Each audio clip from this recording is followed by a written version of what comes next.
Мен сүйгөндөн ыйлап атат деп ойлойм. Мен негизинен Гайдар мектебинин баардык мугалимдерин чын жүрөктөн сыйлайм. Жашоодо негизи чыныгы жакшы адамдар, жашоодон да жакшытамын. Анан дос күйдүрүп айтат, душман сүйдүрүп айтат деген макал бар.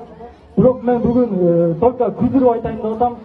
Эгер сүйдүрүп же башкача айтсам, менин сөзүм жетпей калат. Мага негизинен ушул мектептин системасын мурдатан жаккан эмес. Айла жоктон гана окуп жүргөм, анткени башка вариант болгон эмес. Бардык мектепти айта албайм, бирок биздин мектепте англис тил сабак окулат. Бирок результат 0 же 1%. Физкультура сабагына атын айтпайм, бирок акайыбыз алкоголь жуттанып же спирт жуттанып келгени бул 100% уят мектеп үчүн. Теременде сыртта тамеки чегип турган агайлар силер окуучуларга тамеки чекпе деп айтканы морально укуңар жок.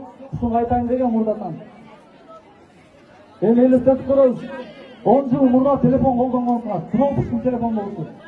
Азыркы телефонлордо карагыла, смартфон, отпечатка, там Google, полный информацияны табылса болот.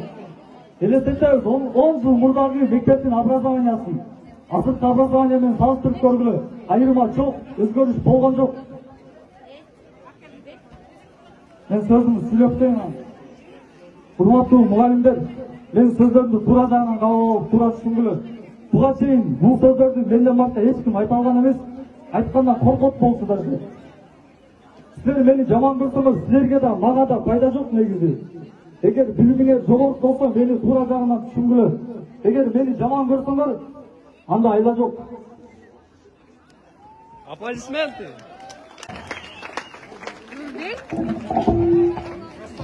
Так,